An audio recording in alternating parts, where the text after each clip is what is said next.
सभी बच्चों को मेरा सप्रेम नमस्कार। आज हम लोग रामचरितमानस के अयोध्या कांड से लिए गए उस पद को पढ़ेंगे जिसका शीर्षक है केवट प्रसंग। रामचरितमानस तुलसीदास जी की अमर काव्य ग्रंथ है। सबसे पहले बच्चों हम लोग इसकी पृष्ठभूमि को समझेंगे, इसके प्रसंग को समझेंगे। रामचंद्र जी को जब 14 वर्ष का वनवास होता है और वे वन जाने के लिए अयोध्या से प्रस्थान करते हैं, मार्ग में एक नदी पड़ती है, सरयू नदी। इसी सरयू नदी के किनारे बसा है अयोध्या। वन जाने के लिए रामचंद्र जी को इसी सरयू नदी को पार करना होता है।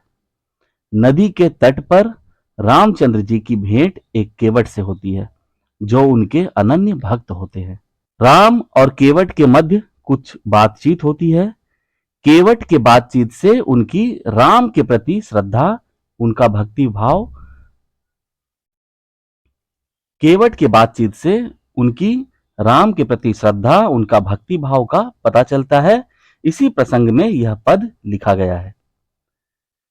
केवट नदी पार कराने से पहले राम के चरणों को धोना चाहते हैं। वह उनके चरणों को धोए बिना नाव पर बैठाने को तैयार नहीं होते।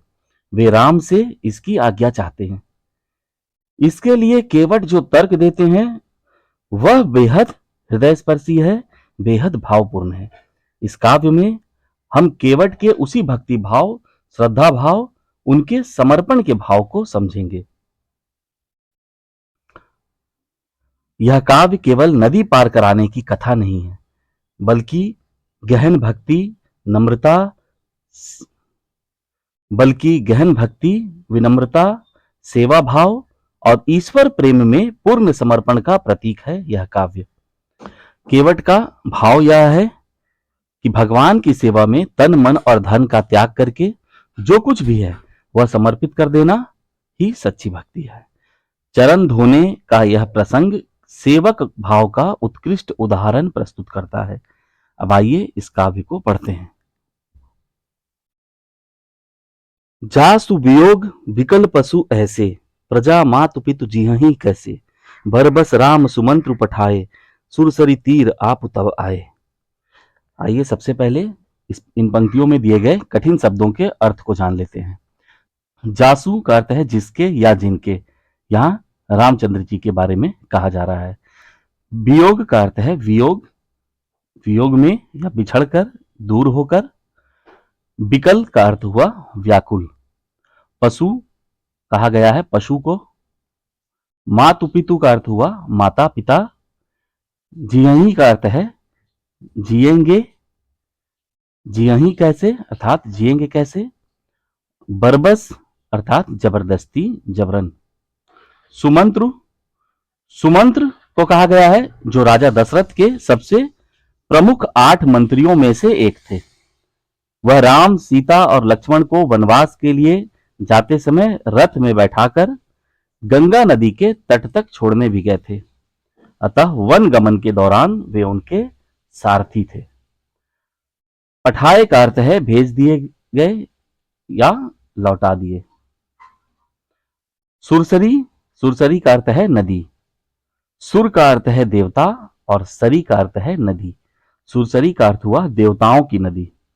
गंगा नदी को ही सुरसरी कहते हैं। यहां सरयू नदी के बारे में कहा गया है। यहां सुरसरी सरयू नदी को कहा गया है। सरयू नदी गंगा की ही एक सहायक नदी है। इसे घाघरा के नाम से भी जाना जाता है। अयोध्या सरयू नदी के किनारे स्थित है।